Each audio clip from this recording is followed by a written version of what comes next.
Welcome to Nightverse lore! Oh geez, another dimension of naps! Hey there, sleepyheads. Glad to have you back. Before we slip into tonight's tale, I'd love to know where in the world you're watching from and what time it is for you right now. On the night the sky forgot its usual colors and painted itself in impossible aurora greens and purples, the rain came down in long, patient threads that seemed to carry whispers from distant worlds. The town settled into sleep beneath this celestial display, but in the botanical greenhouse at its heart, Sage Whitmore felt a gentle pull she couldn't name. She had tended this glass sanctuary for 37 years, and she knew the difference between earthly storms and something altogether more mysterious. The aurora had never appeared so far south, casting ethereal light across the curved dome where she spent her nights coaxing reluctant orchids to bloom. The sound found her first, not crying, but a soft humming that made the greenhouse glass sing in response. It threaded through the air like a lullaby made of light, drawing her past the sleepy succulents and glossy philodendrons toward the section where night, blooming jasmine and moonflowers held court in the darkness. Her lantern cast dancing shadows as she followed the melody, her weathered hands steady despite the wonder building in her chest. There, nestled between the roots of an ancient fig tree that hadn't flowered in decades, lay a baby sleeping as peacefully as if sleep had been invented for her alone. She was wrapped in broad leaves that glowed faintly with captured starlight, their luminescence pulsing gently with each tiny breath. Around the infant, every plant leaned inward as if offering protection, their leaves rustling with sounds like distant lullabies. The air itself shimmered with contentment, thick with the kind of peace that settles over gardens after gentle rain. Sage knelt beside the impossible sight, her arthritic knees murmuring their own weather against the brick path. The moment her fingers brushed the baby's forehead, warmth spread through her joints, easing pain that had lived there for years. Around the tiny wrist was a pendant unlike anything she had ever seen, crystalline and opalescent, no larger than a dewdrop, but somehow containing what looked like entire galaxies swirling in miniature. When she touched it gently, the crystal pulsed with warm light, and the greenhouse filled with the softest possible music, a frequency that made her bones feel young again. "Well then," she whispered, as if they had already introduced themselves. "Whose loved one are you? No papers." No footprints in the damp earth beyond, only the soft greenery and that hum that made Sage's old heart feel held. She lifted the child with the care given to rare saplings, and the leaves loosened and fell away without fuss. The pendant glowed once, an exhale, and went quiet, as if satisfied. When Sage stood, the glass above collected rain into slow beads that rolled and tapped their own lullaby on their way down. The authorities would ask questions, of course. They would want explanations and proper procedures.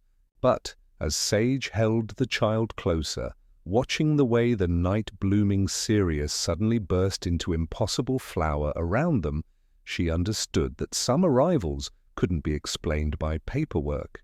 Some gifts came from places that didn't appear on any map, carried by currents that flowed between stars rather than streets. She named the baby Kira, after an old word for light ray, because that's what she seemed to be, concentrated starlight learning how to be human.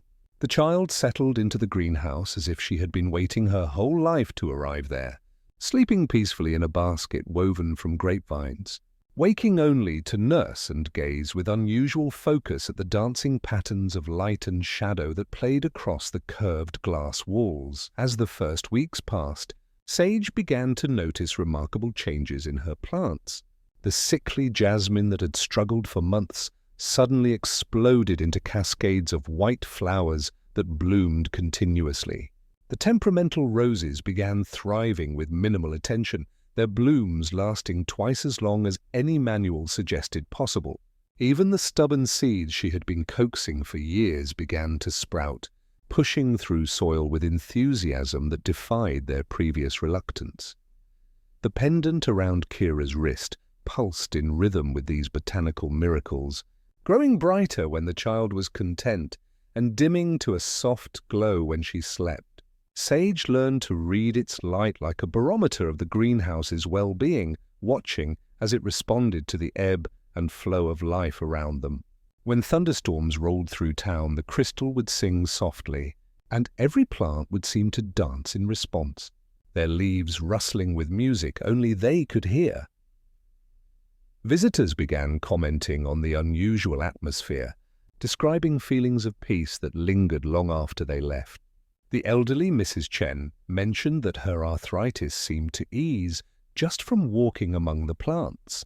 Young couples found themselves holding hands more tenderly after browsing the flowers. Children pressed their faces to the glass, drawn by colors that seemed somehow more vivid than ordinary flowers should be.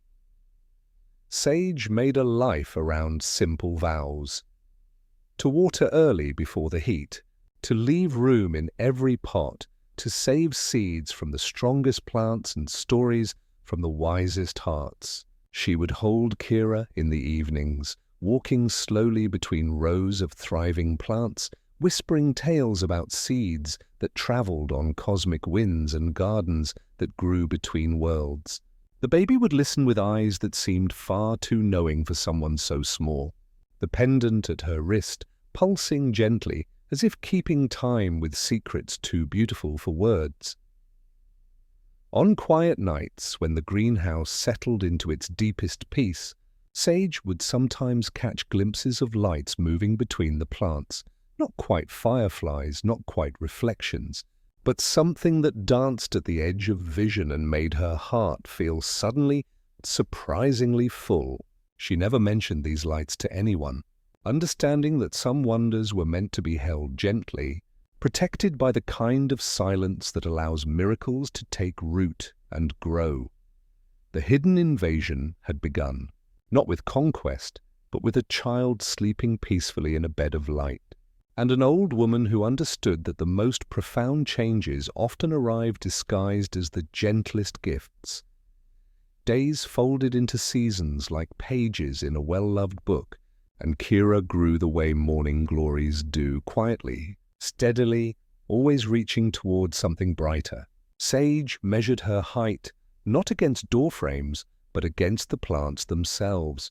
First, the feathery dill that tickled her shoulders, then the graceful bird of paradise that watched over her afternoon naps. Finally, the ancient fig whose roots had welcomed her that first miraculous night.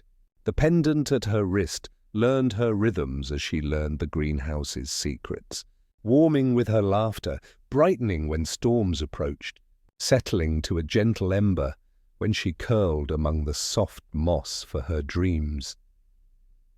Her first words weren't mama or dada, but sounds that made the morning glories twist toward her voice like dancers following music only they could hear. She would babble to the African violets in their own language of gentle murmurs, and they responded by blooming in colors that existed nowhere in botanical guides: deep purples shot through with silver threads, blues that seemed to hold captured moonlight in their petals. When she laughed, the spider plants would release their babies on stronger threads, creating curtains of green that swayed in air that barely stirred. Sage became her first teacher in a world far older than human cities, showing her how to listen to the whispers of wind through bamboo, how to feel the silent conversations between roots searching for water.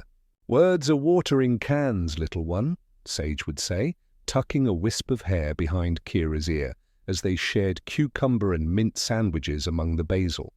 "We use them to give attention to what needs growing." So Kira learned to speak their names like greetings: Maranta and Asphodel, Amaranth and Thyme, and the greenhouse answered in its only language, leaf by leaf, breath by breath. By her third year, Kira had developed what could only be called conversations with the living world around her. She would lie on her stomach along the brick paths, ear pressed to soil, listening with the intensity of someone decoding love letters. After long, quiet minutes, she would sit up and tell Sage things in matter-of-fact tones that made perfect sense. The fern is lonely for rain, or the roses want to sing together. Sage learned to trust these observations completely, adjusting water and light and companionship until the plants practically hummed with contentment. The pendant grew with her somehow, always fitting perfectly, its crystalline surface now showing more complex patterns, swirling galaxies that pulsed with her moods. When Kira was curious, it sparkled with what looked like tiny stars being born. When she concentrated, it glowed steady and warm against her small chest. And during her most remarkable moments, it would sing in frequencies that made the greenhouse glass vibrate like the strings of some cosmic instrument. One spring morning, when Kira was 4, Sage mentioned her frustration with a batch of heirloom tomato seeds that refused to germinate despite perfect conditions. Kira looked up from where she was arranging river stones in patterns that somehow made the entire space feel more peaceful. "They're scared," she said in her clear, small voice. "Scared of what, little one?" "Of forgetting where they came from." Kira walked over and placed her hands on either side of the seed tray, the pendant beginning to glow more brightly. She closed her eyes with the concentration of someone much older. "I'll tell them it's okay to grow here, that they can remember home and still make new homes." What happened next defied every law of botany Sage had learned in 40 years of gardening. The air around the seed tray began to shimmer as Kira hummed, not a melody anyone had taught her, but something that seemed to rise from the earth itself. The seeds responded immediately, pushing through soil with eager green shoots that reached toward the child's voice, like flowers reaching toward sun. Within minutes, what should have taken weeks had happened, the entire tray filled with healthy seedlings that practically glowed with vitality. From that day forward, Sage understood that Kira's gift wasn't just about healing plants. It was about helping living things remember their connection to something larger, something that flowed between all growing things like an invisible river of light. The child could sense the homesickness in transplanted flowers, the loneliness of potted herbs separated from their wild cousins, the confusion of seeds trying to grow in foreign soil. Through her touch and her wordless songs, she could ease that disconnection, reminding each living thing that it belonged to the great web of existence. Visitors began staying longer than they planned, reluctant to leave the atmosphere of gentle contentment that seemed to emanate from every corner. Children would press their faces to the glass and insist they could hear the flowers singing. Adults found their voices growing softer, their arguments dissolving into laughter over shared wonder at a particularly beautiful bloom. The elderly Mrs. Chen mentioned that her arthritis seemed to ease just from walking among the plants, while young couples discovered themselves holding hands more tenderly after browsing the flowers. The greenhouse had become more than a sanctuary. For plants, it was becoming a place where the invisible threads connecting all living things grew stronger, where people remembered something important they had forgotten about belonging to each other and to the earth that held them all. And in the corners, those dancing lights appeared more frequently now, weaving between leaves like fireflies made of starlight, as if Kira's presence was calling forth other gentle spirits to join their hidden garden. The invasion continued its patient work, one healed plant and one peaceful heart at a time, growing stronger with each passing season, preparing for the day when this small gardener would carry her gifts into the wider world. The morning Kira turned 7, she had grown tall enough to tend the hanging orchids without standing on her toes, and wise enough to know that some gardens existed beyond greenhouse glass. Sage had been preparing her gently, the way one prepares seedlings for transplanting, with patience, extra care, and the quiet confidence that roots grown strong in loving soil can adapt to new earth. The pendant at Kira's throat had been pulsing with different rhythms lately, quicker and more curious, as if responding to calls that drifted from somewhere beyond their sanctuary of leaves and light. "Little one," Sage said as they shared their morning ritual of greeting each plant like old friends, "there are other gardens waiting for you to discover them, places where people grow instead of petals, where your gift might find new ways to bloom." Riverside Elementary sat 3 blocks away, its red brick walls holding the particular energy of children learning to navigate a world that often felt too loud, too fast, too bright around the edges. Kira walked through its gates wearing a simple green dress that Sage had sewn with pockets deep enough for interesting stones and leaves, the crystalline pendant tucked safely beneath her collar where it could pulse against her heart without drawing. Curious stares. The classroom overwhelmed her at first. Fluorescent lights that hummed wrong. Frequencies where she was used to gentle sunlight filtering through glass. Windows that opened onto asphalt instead of soil. The restless energy of 23 children who had forgotten how to listen to the quiet spaces between words. She found refuge in the corner, where morning light pooled like warm tea and dust motes drifted in slow spirals that felt like familiar company. A struggling pothos drooped from a plastic pot nearby, its leaves yellowed with neglect and the particular sadness of plants that had given up hope of proper care.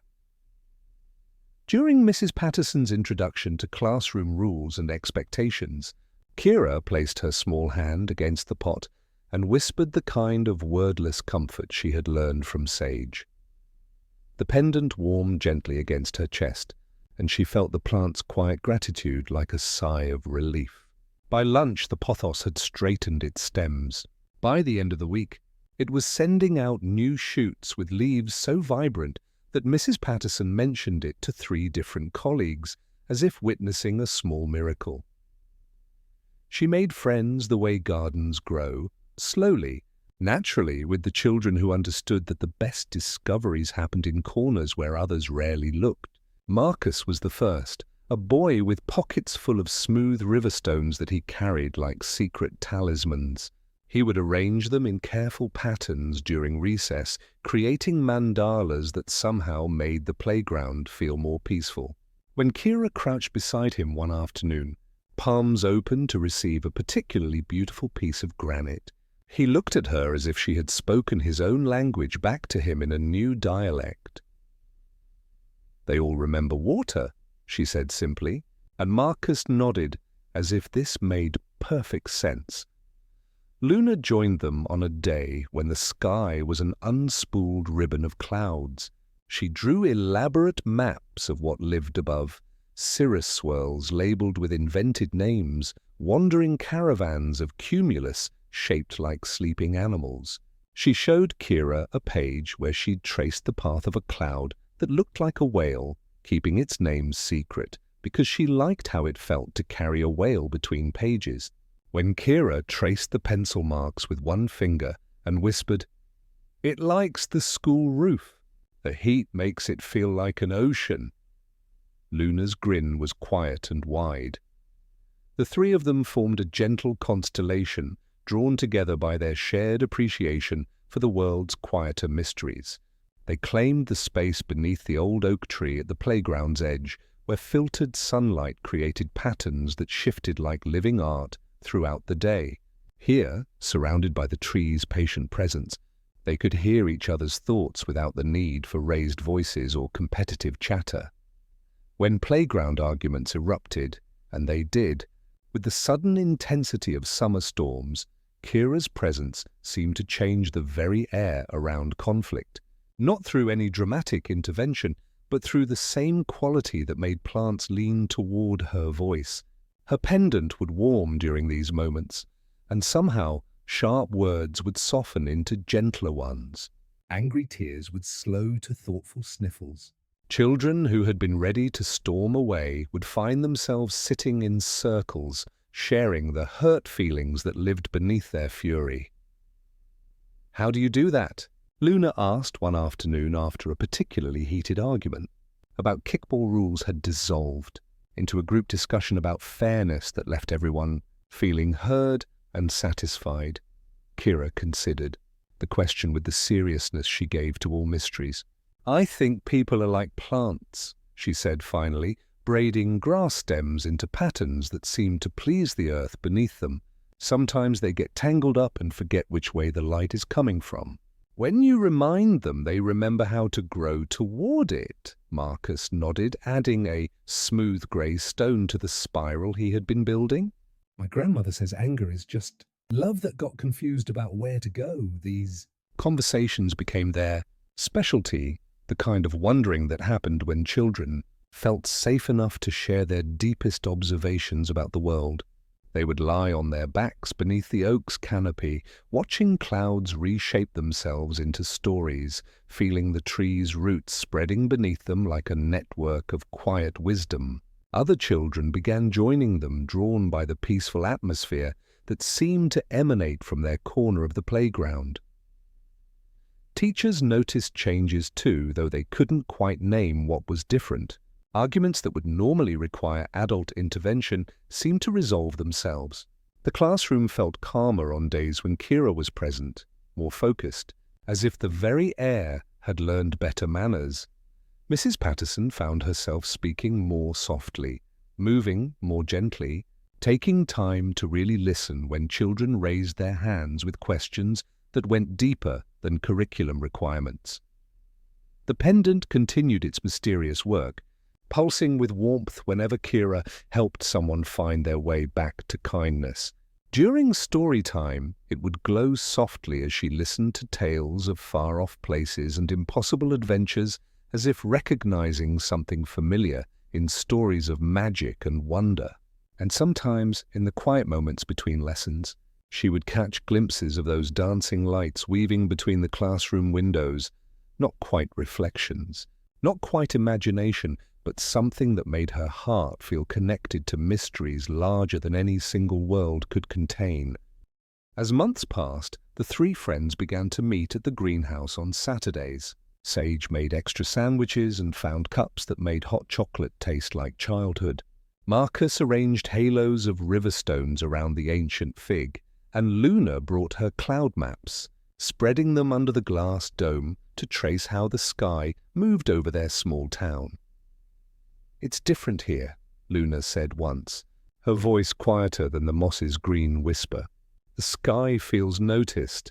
Sage smiled with the wisdom of a woman who had been keeping a secret long enough for it to take root.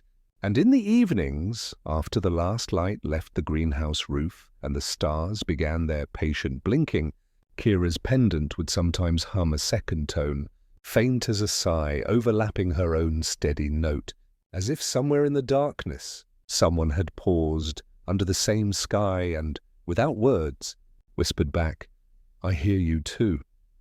The hidden invasion grew stronger with each small act of understanding, each moment when children remembered their capacity for gentleness, each day when the boundaries between hearts grew a little thinner, and the light between worlds found new ways to shine. Through the years between childhood and becoming moved like morning light, through the greenhouse glass, gradually, inevitably painting everything in deeper, richer hues. By 16, Kira had grown tall enough to tend the highest hanging orchids without standing on her toes, and wise enough to understand that some gardens existed beyond any walls she had yet discovered. The pendant at her throat had evolved too, its crystalline surface now showing more complex patterns that pulsed with a rhythm she was only beginning to recognize. What had once been a single steady hum now carried undertones, harmonies that seemed to be reaching for something just beyond her hearing. Marcus and Luna remained her closest companions, their Saturday visits to the greenhouse as regular as the changing seasons. Marcus now carried stones from farther places, smooth river rocks that seemed to hold captured starlight, fragments of quartz that sang when the wind was just right. Luna's cloud maps had grown more intricate, showing not just the paths of weather, but the invisible currents that carried seeds and stories between distant places. They worked together in comfortable silence, three young people who had learned that the most important conversations happened in the spaces between words. But lately, Kira found herself drawn to solitary walks through the town's forgotten corners, following pools she couldn't quite name.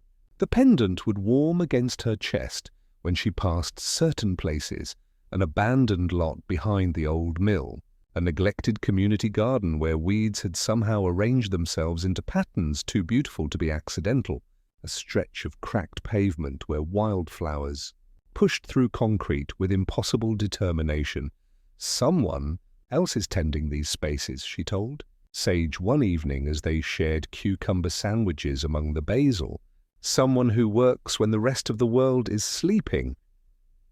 Sage nodded with the knowing smile of someone who had been keeping a secret long enough for it to take root. Night gardeners have always existed, little one. They tend the places that daylight overlooks, the forgotten corners where miracles need the most encouragement to bloom.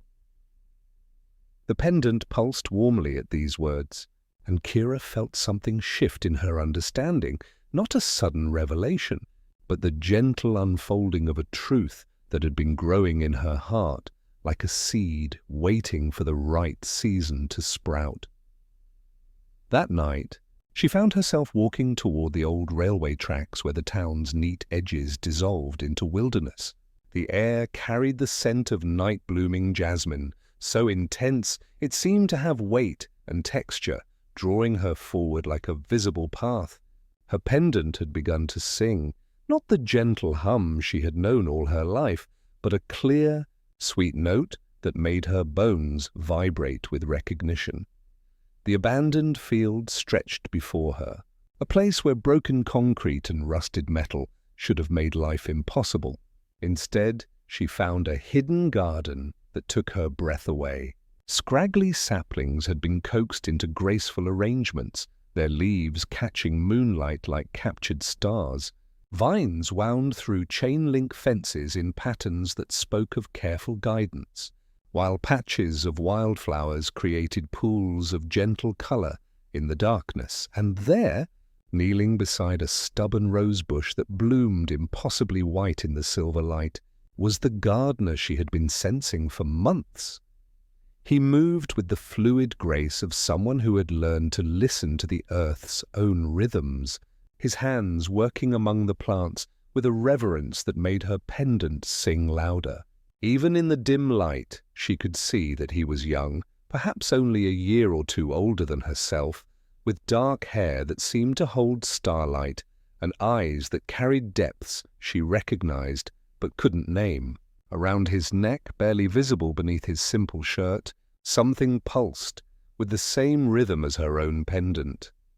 When he looked up and saw her standing at the edge of his secret garden, there was no surprise in his expression, only the quiet acknowledgement of someone who had been waiting for this moment to arrive in its own time. They needed encouragement, he said simply, nodding toward the thriving roses.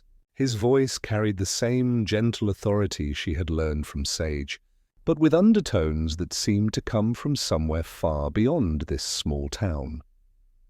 "They always do," Kira replied, stepping closer without fear or hesitation.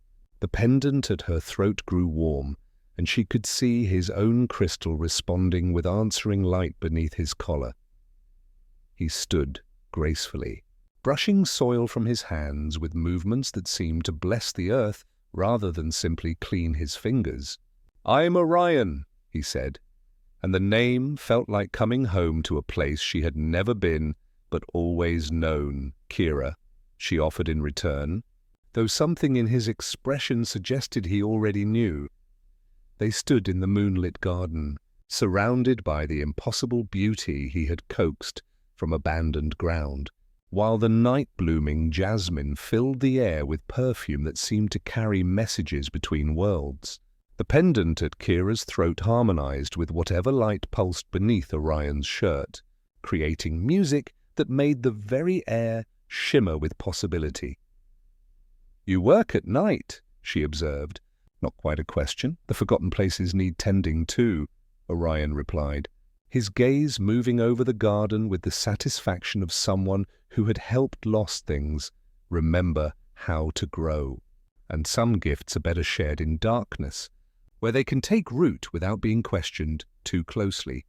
Around them, the plants seemed to lean toward their voices, leaves rustling with sounds like distant applause. The pendant at Kira's throat pulsed with warmth, and she understood that this meeting had been growing toward them both for years. As inevitable as sunrise, as gentle as rain.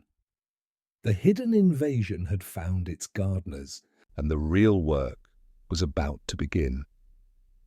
They began meeting in the liminal hours when night softened toward dawn, working side by side in the forgotten spaces where Orion's patient hands had been coaxing life from abandonment. Kira discovered that his touch carried the same quality as her own, the ability to remind living things of their connection to something larger. But where her gift felt rooted in earth and growing seasons, his seemed to flow from somewhere among the stars themselves. Their work together unfolded without need for explanations, the way two musicians might find harmony before they ever learn each other's names. Kira would ease morning glory vines from rusted wire, as if untangling long-held worries, while Orion guided stubborn roots with fingertips that murmured patience like gentle rain. Their pendants would catch moonlight as they moved, sending small warmths across the space between them, like two lanterns recognizing kindred light. The abandoned field transformed under their shared attention, becoming something that existed between worlds, too beautiful to be entirely earthly, too rooted in soil to be pure magic. Night-blooming jasmine unfurled petals that seemed to hold captured starlight, while patches of wildflowers created pools of color that glowed softly in the darkness. Around them, the air itself began to shimmer with possibility, thick with the kind of peace that settles over places where love has been planted deep. "You're not entirely from here," Kira said one morning, as they watched sunrise paint the sky above a patch of morning glories that had learned to bloom in impossible spirals. It wasn't a question but a recognition, the way one gardener might identify a rare variety by the particular way its leaves caught light. Orion's hands stilled on the vine he had been training toward a piece of rusted fence.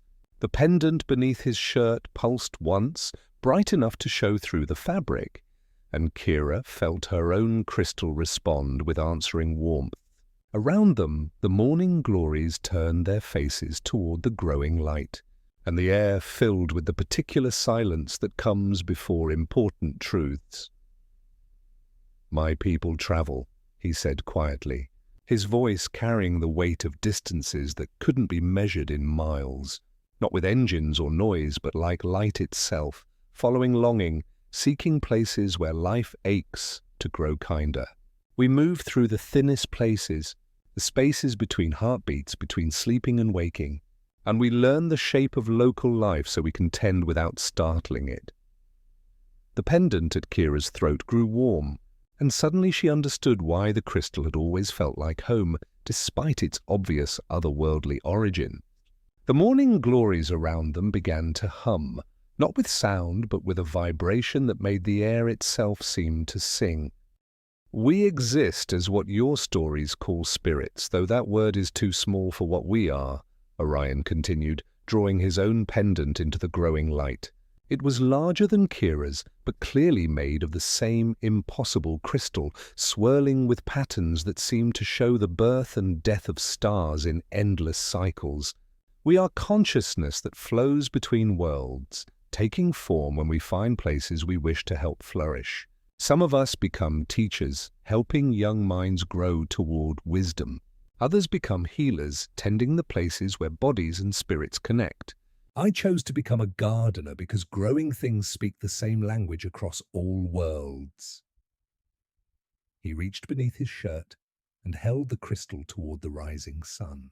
The light that passed through cast rainbows with colors she had never seen before, hues that made her heart ache with homesickness for places she had never been. "Your pendant," he said gently, "was left with you as a sign. You were meant to be a bridge between worlds, a tender of the hidden garden that connects all things. Your gift doesn't come from us, Kira. It comes from something much older, something that flows between all living things like light between stars. We simply recognized it and offered you a way to remember." The truth settled into her bones like roots finding fertile soil. She had always known she was different, but she had assumed it was simply a quirk of genetics. Now she understood that her existence was part of something infinite, a slow, patient cultivation of kindness that had been happening across the universe for eons. "The invasion," she breathed, the word carrying no fear, only wonder. "The gentlest possible homecoming," Orion corrected, his smile holding the warmth of 1,000 sunrises. "We don't seek to change your people, only to help them remember their own capacity for love. Every act of kindness, every moment of connection, every choice to nurture rather than destroy, these things strengthen the bonds between all living things." Around them, the garden pulsed with quiet life, and Kira understood that she was looking at the future, not a conquest, but a collaboration between worlds. The teacher who made learning feel like play, the doctor whose touch carried unusual comfort, the artist whose work reminded people of forgotten beauty, all part of a network of gentle influence, helping humanity remember what it had always known but sometimes forgot. "Generations of us have been here," Orion explained, his gaze moving over plants that defied every law of botany. "We arrive quietly, becoming part of the communities we serve. We form an invisible web of compassion, each of us tending our corner of the world, helping it bloom." The pendant at Kira's throat sang with harmonies that seemed to connect her to a vast network of light flowing between stars, carrying seeds of compassion to worlds that had forgotten how to flourish. She felt herself becoming part of something infinite, a living conduit for purposes that stretched across the cosmos. "What happens now?" she asked, though she already felt the answer growing in her heart like a seed that had been waiting years for the right conditions to sprout. Orion extended his hand, and when she took it, their pendants blazed with light that turned the morning glories into living stars. "Now we tend the garden together.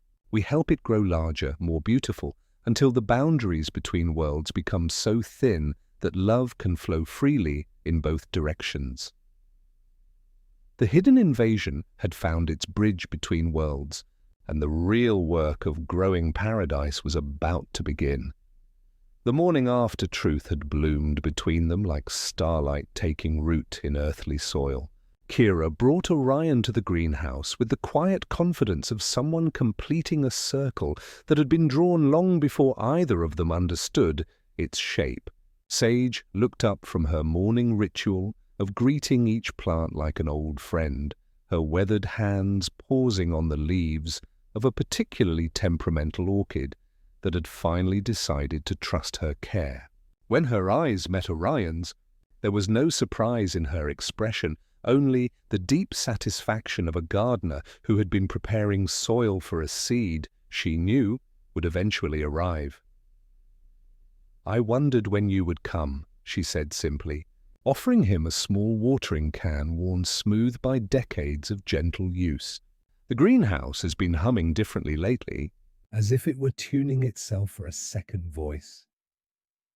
The pendant at Kira's throat pulsed with warmth, and she felt Orion's crystal respond with answering light beneath his shirt. Around them, the plants seemed to lean closer, their leaves rustling with sounds like distant applause, as if they too had been waiting for this moment of completion. Their work together began with the careful patience of musicians learning to harmonize, Kira showed Orion the particular needs of each earthly plant, how the morning glories preferred their water at dawn, how the jasmine responded to whispered encouragement, how the ancient fig tree held memories in its roots that went deeper than any human lifetime. In return, Orion taught her to listen to the spaces between heartbeats, to feel the invisible currents that connected all living things across impossible distances. Growth is not just about reaching toward light, he explained, as they tended a patch of struggling seedlings together.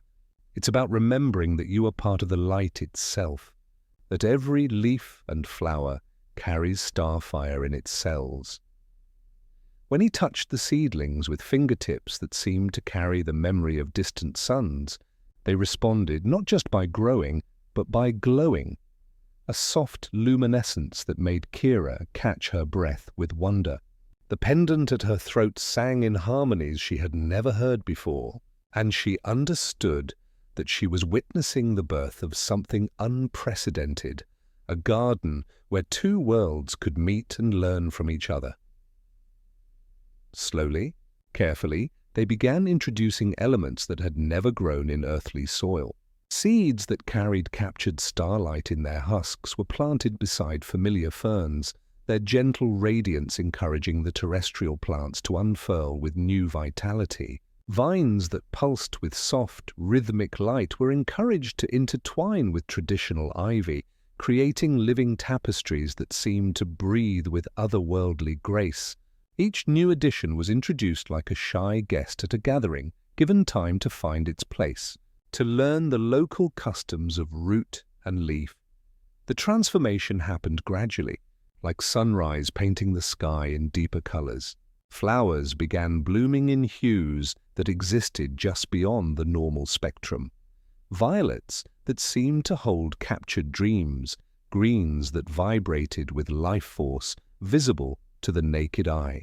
The air itself grew richer, thick with scents that were both familiar and entirely new, carrying whispers of rain that had never fallen on earthly ground, and sunshine filtered through alien atmospheres. Visitors noticed the changes immediately, though they couldn't quite name what was different. Mrs. Chen, who had been coming to the greenhouse for years, seeking relief from her arthritis, found that the pain didn't just ease during her visits, it seemed to forget her entirely, leaving her moving with a lightness she hadn't felt since childhood. She would sit for hours among the singing flowers, convinced that their petals were telling her stories she had forgotten she knew, lullabies from a time before words had been invented. Children pressed their faces to the glass with expressions of pure wonder, drawn by colors that seemed to awaken memories of dreams they had lost upon waking. They learned to speak to the plants not in words but in the gentle curiosity that Kira had taught them, and the plants responded by unfurling new leaves in their direction, by blooming in patterns that spelled out messages only young hearts could read. Young couples who brought their worries into the sanctuary found that sharp words dissolved into soft laughter among the peace lilies that glowed like captured moonbeams. The atmosphere woven from Kira and Orion's combined gifts seemed to gently untangle their fears, reminding them of the tenderness that had first brought them together. They would leave holding hands more carefully, their hearts feeling mysteriously renewed. Their differences somehow transformed into complementary strengths. Marcus and Luna became frequent helpers, drawn by the same quality that had always connected them to Kira, but now magnified beyond anything they had experienced. Marcus discovered that his river stones, when placed among the otherworldly plants, would sing in frequencies that made the greenhouse glass vibrate like the strings of some cosmic instrument. Luna found that her cloud maps, when spread beneath the glass dome, seemed to predict weather patterns with impossible accuracy, as if she had learned to read the sky's own handwriting. "It's like the whole place is dreaming," Luna whispered one afternoon, as they watched morning glories unfurl petals that seemed to hold aurora lights. but dreaming while awake so we can all share the same dream. He moved through this transformation with the deep satisfaction of someone who had spent a lifetime preparing for a miracle she couldn't name but had always trusted would arrive. She began opening the doors earlier and closing them later, stocking a thermos with coffee for delivery drivers who stopped to stare, leaving a basket of oranges near the fountain because citrus made the air feel like a morning that would always arrive on time. She hummed while she swept, the same tune her mother had used to settle restless babies, and visitors would leave repeating that melody under their breath as they stepped back into the wider world. The dancing lights that had once appeared only rarely now wove constantly between the plants like luminous messengers, gathering around Kira and Orion as they worked, their presence a silent acknowledgement of the profound beauty being cultivated. The two young gardeners moved with unspoken grace, their hands brushing occasionally, sending small sparks of warmth between their pendants, each touch a quiet affirmation of their shared purpose. Word began to spread as it always does, carried by the same currents that move dandelion seeds and kind rumors. Teachers at the elementary school reported that their classrooms felt calmer, more focused, as if the very air had learned better manners. Dr. Martinez at the local clinic mentioned to colleagues that her patients seemed to heal faster when she brought them flowers from the greenhouse, though she couldn't explain why simple blooms should carry such unusual comfort. The greenhouse had become more than a sanctuary. It was becoming a beacon, drawing people not with promises of grand miracles, but with the subtle, undeniable allure of peace. It was a testament to the power of gentle growth, a living tapestry woven from Earth's ancient wisdom and the quiet knowledge of distant stars. And in its shimmering heart, Kira and Orion continued their patient work, cultivating not just plants, but a profound sense of belonging, preparing the soil of human hearts for a much larger, much softer invasion of beauty that asked nothing in return but the chance to help all things grow toward their truest light. The hidden invasion had found its sanctuary, and from this place of impossible beauty, the gentle work of transforming the world would continue to bloom, one tender heart at a time. The whispers had been traveling for months, carried on currents that moved between coffee shops and art galleries like seeds seeking fertile ground. They spoke of a greenhouse where flowers bloomed in impossible colors, where the very air seemed to hold captured dreams, where visitors left feeling mysteriously renewed. River had been following these whispers across 3 states, their worn leather satchel, filled with brushes and an ache for something they couldn't name but would recognize the moment. They found it. They arrived on a Tuesday morning, when the light fell through the greenhouse glass in patterns that seemed to spell out invitations in languages older than words. River paused at the threshold, their artist's eye taking in not just the impossible beauty of plants that seemed to breathe starlight, but something deeper, the invisible threads of connection that wove through every leaf, every bloom, every particle of shimmering air. The pendant at Kira's throat pulsed with gentle warmth as she looked up from where she and Orion were encouraging a patch of luminescent moss to spread its soft glow across a section of brick path. The newcomer stood transfixed, and Kira felt the familiar recognition that came when someone arrived who was meant to be part of their growing circle. "I've been looking for this my whole life," River whispered, their voice carrying the particular wonder of someone who had finally found the missing piece of a puzzle they had been working on since childhood. Sage approached with the gentle authority of someone who had been expecting this arrival without knowing exactly when it would come. She offered River a cup of tea brewed from herbs that grew nowhere else on Earth, their flavor carrying hints of rain that had never fallen and sunshine filtered through alien atmospheres. "Artists see what others feel but cannot name," Sage said, settling beside River on a bench worn smooth by years of quiet conversations. "We've been waiting for someone who could help others see what we've been growing here." River set up their easel, where morning light pooled like liquid gold, but when they began to paint, something extraordinary happened. Instead of simply capturing what their eyes observed, their brush seemed to move with its own intelligence, guided by the same force that helped plants reach toward light and roots find water. The pendant at Kira's throat sang in harmonies she had never heard before, and she realized that River's gift was different from but complementary to her own. Where Kira could help living things remember their connection to the great web of existence, River could make that connection visible to eyes that had forgotten how to see it.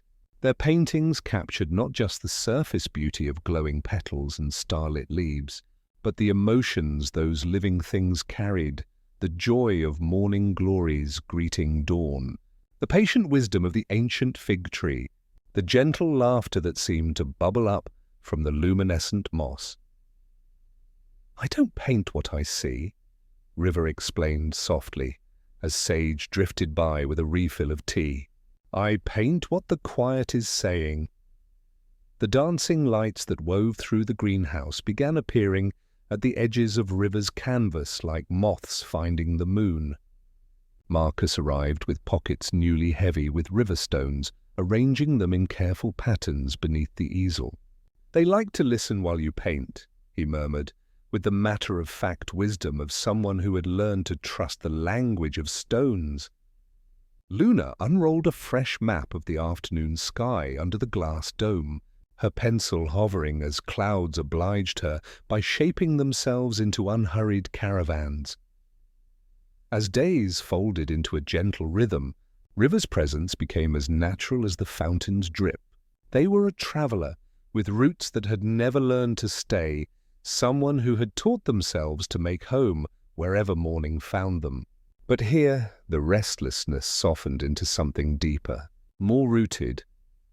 "This place holds the edges of things," River told Kira one evening, while they rinsed brushes in a basin that smelled faintly of orange peel. Like it's cupping a face it loves, their paintings began to carry the same peaceful influence as Kira's touch. When River's canvases were displayed in the small gallery above the bakery, visitors would stand before them with expressions of quiet wonder, feeling homesick for places they had never been but somehow remembered. The barista from the cafe across the street hung 2 pieces over the corner table, where lonely people liked to sit, and conversations there grew deeper without becoming louder, as if the paintings had taught the very air better manners. A visiting nurse bought a print to take back to the city hospital's waiting room, and later wrote that the usual scratching tension had eased into something closer to patience, as if the room had learned to inhale slowly. Gallery owners who came to view River's work found themselves speaking more softly, moving more gently, taking time to really listen when visitors asked questions that went deeper than simple aesthetic appreciation. "You're documenting the invasion," Orion said one evening as they watched River clean brushes that seemed to hold captured rainbows in their bristles. The pendant beneath his shirt pulsed with gentle light, and River's easel shimmered in response, showing the world what it looks like when love learns to grow between worlds. River's hands stilled, and suddenly they understood that they had become part of something much larger than a single artist's quest for beauty. Their paintings were becoming maps of the invisible territory where 2 worlds met and learned from each other, guides for hearts that were ready to remember their connection to something infinite and kind. Word carried the way light does, quietly, finding every opening. River's paintings began appearing in galleries across the region, each one carrying its own small pocket of the atmosphere that Kira and Orion had been cultivating. Art critics struggled to categorize the work, describing paintings that seemed to breathe, colors that carried emotional weight, compositions that made viewers feel suddenly, mysteriously held. The hidden invasion had found its chronicler, and through River's gift, the gentle transformation was beginning to reach hearts that had never set foot in a greenhouse, never touched a plant that glowed with starlight. Each painting became a seed of possibility, carrying the potential for viewers to remember their own capacity for wonder, their own connection to the infinite web of light that connected all living things. In coffee shops and waiting rooms, in the homes of collectors who had purchased pieces without fully understanding why they felt compelled to do so, River's paintings continued their quiet work of preparing human hearts for a much larger, much softer invasion of beauty. The gentle revolution was spreading, one moment of recognition at a time, one heart remembering its connection to something vast and kind, one viewer learning to see the light that had always been flowing between worlds, waiting patiently for eyes that knew how to recognize home. The whispers had been traveling for weeks now, carried on currents that moved between coffee shops and classrooms like seeds seeking fertile ground. River's paintings drifted outward like gentle letters sent on slow rivers, and with each new place they landed, the water around them grew a little brighter. People who had never stood under the greenhouse dome felt something soften when they paused before those impossible colors, breathing differently, listening longer to conversations that had previously felt too hurried for real connection. Kira noticed how visitors began arriving with stories that felt like tiny doorways opening. Mrs. Patterson, her former elementary school teacher, stopped by one afternoon with a potted fern whose leaves had begun to curl inward with worry. As they knelt together on the brick path, the older woman's voice carried a wonder that hadn't been there during Kira's school days. "My classroom feels different lately," she whispered, watching the fern's leaves unfurl under Kira's gentle touch. "The children listen with such unusual care, as if they're hearing something beneath my words. Yesterday, during story time, I swear the air itself seemed to shimmer with attention." The pendant at Kira's throat pulsed with warm recognition, and she understood that Mrs. Patterson had become what Orion called a weaver, someone whose heart had been tuned to the same frequency of kindness, amplifying the network's influence without fully understanding how. These were not Orion's people, but humans whose own capacity for compassion had been awakened by proximity to the gentle invasion, their natural gift suddenly blooming with otherworldly grace. Thomas, the baker, whose sourdough had always been famous, arrived the following week with flour-dusted hands and questions in his eyes. "My bread tastes different," he said simply, settling beside Sage on the worn bench where so many important conversations had unfolded. Customers mentioned feeling strangely comforted, as if they're being nourished by more than grain and yeast. "I find myself humming while I need songs I don't remember learning." Sage smiled with the satisfaction of someone watching seeds she had planted long ago finally pushing through soil. "Some recipes come from places deeper than cookbooks," she said, offering him tea brewed from herbs that grew in no earthly garden. "When you bake with love, Thomas, the love becomes part of the bread itself." As days folded into a gentle rhythm, the network began revealing itself through everyday gestures that felt both miraculous and utterly natural. Ms. Eleanor, the new librarian, transformed the quiet repository of books into a sanctuary where older residents read to children, their voices blending generations in harmonies that made the very air feel held. The local music teacher started bringing students to the greenhouse, letting them place fingers on singing leaves before touching piano keys, so they could hear how both responded to respectful attention. But it was during the third week that Kira understood the network's true scope. Dr. Elena Vasquez arrived quietly, drawn by one of River's paintings she had seen in the hospital's children's wing. She was a pediatric surgeon whose touch had always carried unusual comfort, and when she stepped into the greenhouse, the pendant hidden beneath her medical scrubs began to pulse with the same rhythm as Kira's own crystal. I've been wondering my whole life why children heal faster when I sing to them during surgery, Elena whispered, her voice mixing with the gentle music that seemed to emanate from the luminescent flowers. Now I understand. I wasn't singing alone. She was followed by others, arriving one by one like morning light gathering strength. A music therapist whose melodies seemed to rise from sources deeper than human composition. A teacher whose classroom had always felt mysteriously safe, where even the most troubled children found their voices. A veterinarian whose touch could ease not just pain, but the existential loneliness that sometimes lived in animal eyes. Each carried a pendant of the same impossible crystal. Each had spent their lives wondering why their gifts felt both natural and otherworldly. Orion moved among them with quiet satisfaction, explaining that they had been scattered across the world for generations, each called to different work but all part of the same gentle purpose. "We don't change your people," he said during one of their evening gatherings, when the greenhouse glowed softly with the combined light of multiple pendants. "We simply help them remember what they've always known, that love is the force that connects all living things. That kindness is as natural as breathing."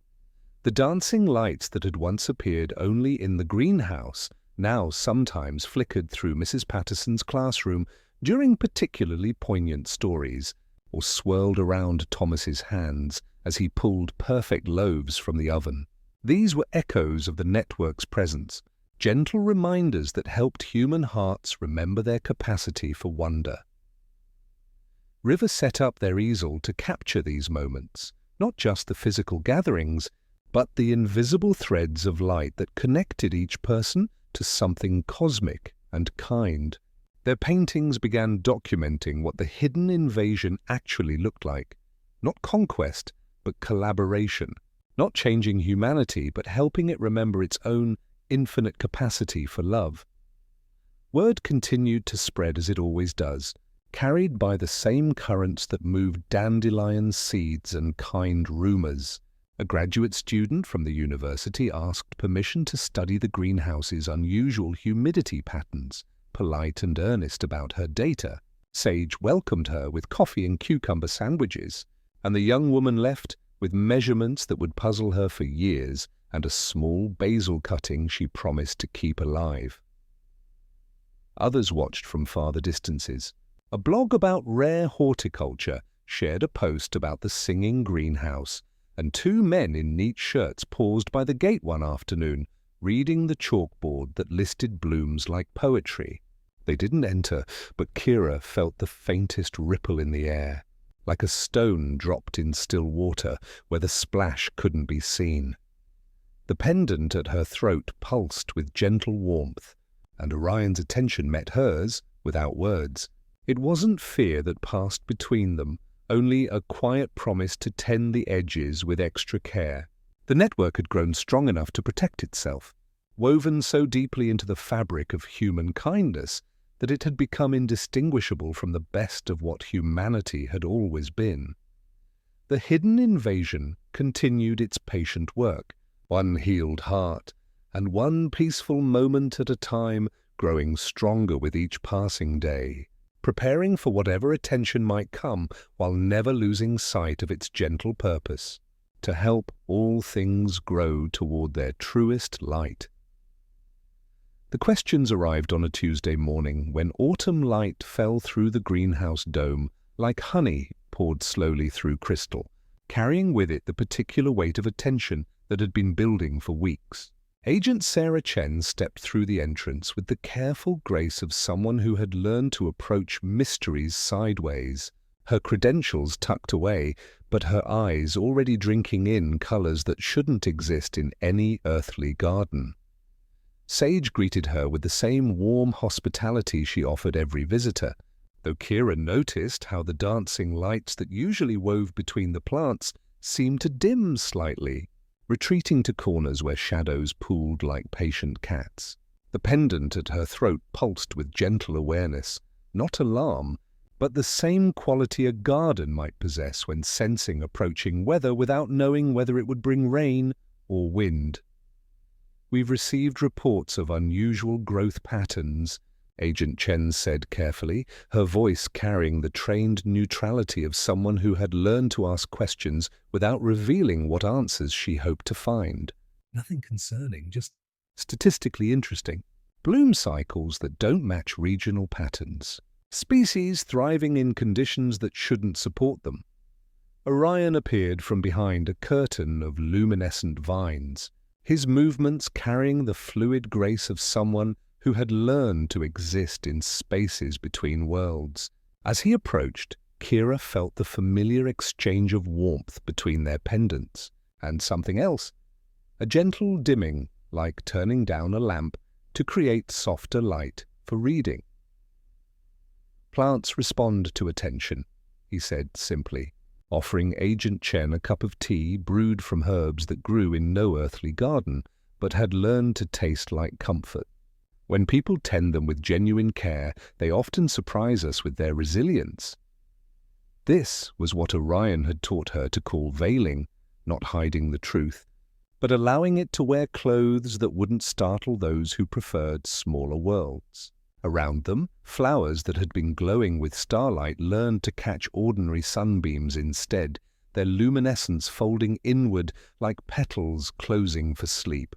The morning glories that had been singing in frequencies that made glass vibrate now hummed at pitches that sounded almost like wind through leaves. Agent Chen accepted the tea with hands that trembled almost imperceptibly, and Kira understood that this woman was fighting her own battle between duty and wonder.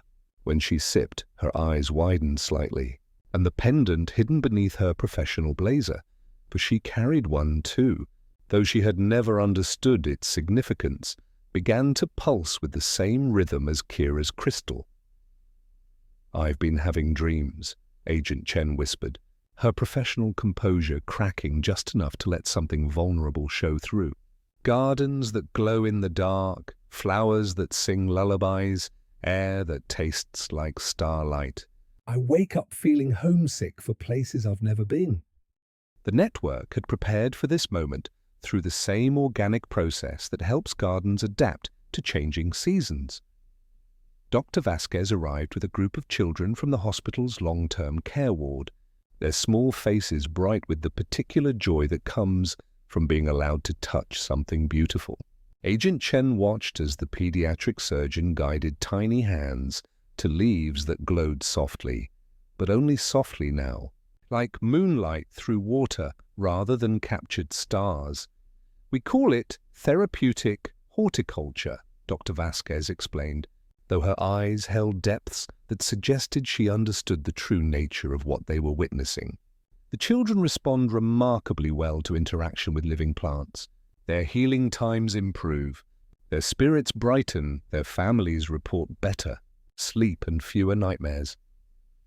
Thomas appeared with a basket of bread that carried sense of comfort so profound they seemed to ease worries people hadn't realized they were carrying. Mrs. Patterson brought students who had learned to speak to plants not in words, but in the gentle curiosity that Kira had taught them years ago. Each person who entered added another layer to the demonstration of what the hidden invasion actually looked like in practice. Not conquest, but collaboration. Not changing humanity, but helping it remember its own infinite capacity for love. Kira showed Agent Chen soil samples labeled with neat handwriting, each containing mixtures she and Sage had perfected over years. Compost dark as midnight, crushed eggshells and coffee grounds, mycorrhizal inoculants, with names that sounded like lullabies if you said them softly enough. "A lot of it is patience," she said, and it wasn't a lie. "And companion planting. Some things grow braver when their neighbors are kind." River's latest painting hung near the potting bench, a portrait of the greenhouse that made the glass dome look like a heartbeat caught in watercolors. Agent Chen paused before it with an expression that slipped from suspicion into something like remembrance. "My grandmother kept violets on our kitchen windowsill," she murmured, surprised by her own voice. She talked to them. "It felt silly then." "Not silly," Sage said gently, settling beside her on the worn bench where so many important conversations had unfolded. Conversation is the oldest fertilizer. Some dreams are memories we haven't learned to trust yet. Some homesickness comes from recognizing home even when we can't remember how we got there. As the day unfolded, Agent Chen moved through the space with growing wonder, her trained eye taking in not just the impossible beauty of plants that seemed to breathe starlight, but something deeper, the invisible threads of connection that wove through every interaction, every gentle touch, every moment when someone paused to really listen to what another person was trying to say. The pendant at her throat grew warmer as understanding bloomed in her heart like a flower that had been waiting seasons for the right conditions to unfurl. Around them, the veiled garden pulsed with quiet life, and Kira understood that they were witnessing not an interrogation, but a homecoming. "This isn't about the plants, is it?" Agent Chen said finally, her voice carrying the particular awe that comes when someone realizes they've been looking at the edges of something vast and kind. "This is about people, about what happens when people remember how to be gentle with each other." When evening settled over the greenhouse, Agent Chen found herself staying longer than protocol suggested, drawn by the same quality that had kept all of them returning to this sanctuary where boundaries between worlds remained beautifully blurred. She helped water plants that glowed softly in the gathering darkness, her movements growing more graceful as her pendant pulsed with increasing warmth. "I can't put this in a report," she whispered, her professional training warring with the profound peace that was settling into her bones like roots finding fertile soil. "Then don't," Sage said simply. "Some truths are too gentle for official documents. Some invasions succeed precisely because they ask nothing more than the chance to help things grow." The hidden invasion had passed its first test, not through concealment or misdirection, but through the simple truth of what it had always been, a gentle homecoming that helped human hearts remember their own capacity for wonder, their own connection to the infinite web of light that connected all living things. And in the corners, where shadows had briefly hidden, the dancing lights began to emerge again, celebrating another soul who had remembered how to recognize the light that had always been flowing between worlds. The weeks following, Agent Chen's visit settled into the greenhouse like morning mist, finding its natural resting place among familiar leaves. The federal agent had become what Orion quietly called a weaver, someone whose heart had been tuned to the network's frequency, amplifying its influence without fully understanding the cosmic scope of her new purpose. She arrived after official hours with questions that had nothing to do with reports and everything to do with the dreams that had been growing stronger since her first sip of otherworldly tea. Her pendant, once hidden beneath professional blazers, now rested openly against her throat, pulsing with the same gentle rhythm that connected hearts across impossible distances. Sage had been preparing for this transition the way experienced gardeners prepare for winter, not with fear, but with the quiet confidence that comes from understanding seasonal rhythms. At 87, her movements had grown more deliberate, her steps more careful, but her voice carried the same accumulated wisdom that had guided Kira through childhood, like sunlight through greenhouse glass. She spent longer mornings sitting among the luminescent flowers, her weathered fingers tracing patterns in the air that seemed to bless everything they touched. "Time moves differently here," she told Kira one evening as they shared cucumber sandwiches among the singing basil, the pendant at her throat pulsing with rhythms that seemed to synchronize with the greenhouse's own breathing. "I can feel it slowing down, making room for all the love we've planted to take deeper root." The dancing lights that had once appeared only occasionally now gathered around Sage constantly, swirling like benevolent fireflies whose soft luminescence reflected in her ancient eyes. During these quiet moments, she began sharing secrets she had kept for decades.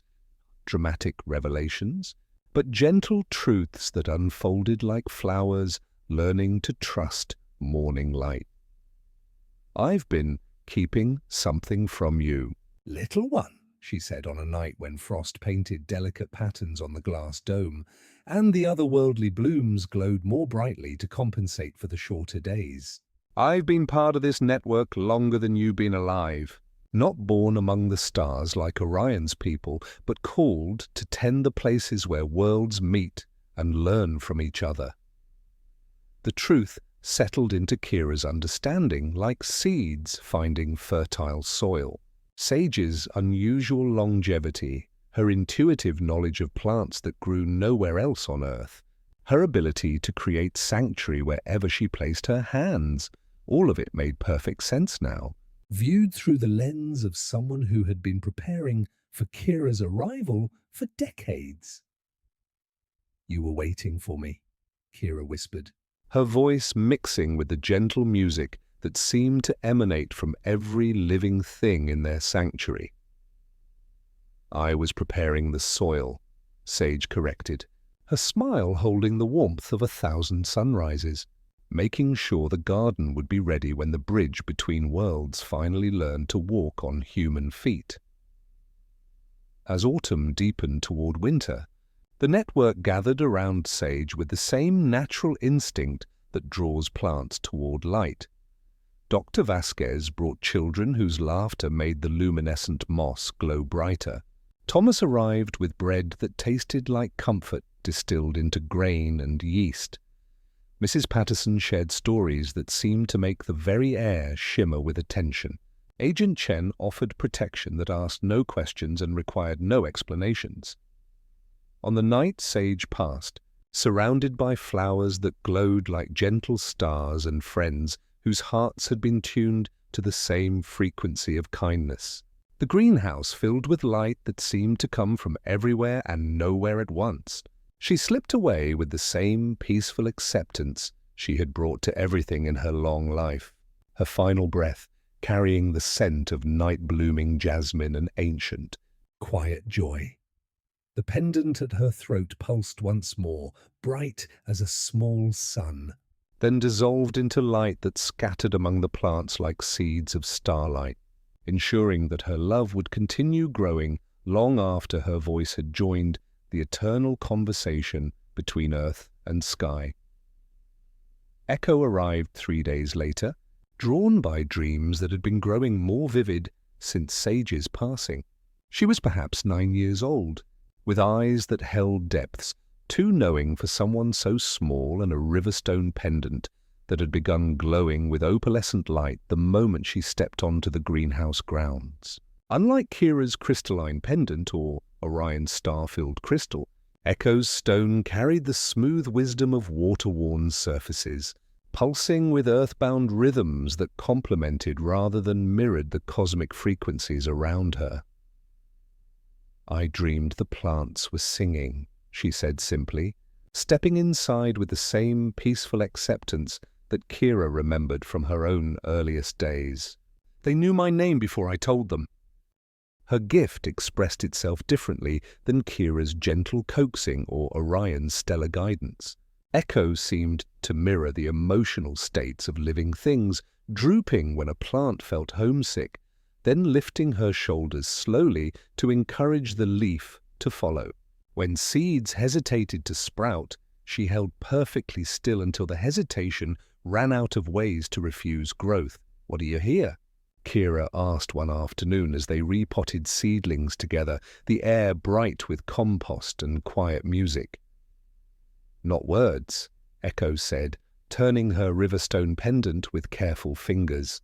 "It's like remembering your own name after being called by a nickname for a long time. The plants say it back to themselves and then they grow." River painted them as they worked, brush translating the rhythm of mentor and apprentice into a composition that felt like dawn learning to trust itself. Marcus added a crescent of stones around Echo's feet, smiling when she nudged one slightly out of formation. Luna charted the shifting sky, marking how the moon seemed to hover over the greenhouse as if reluctant to move on. The network had found its new gardener, and the gentle work of cultivating kindness across worlds would continue. In the soft glow of the greenhouse, surrounded by plants that breathed starlight and air that tasted of dreams, Kira understood that some legacies bloom not with dramatic fanfare, but like dew on the first blade of spring grass.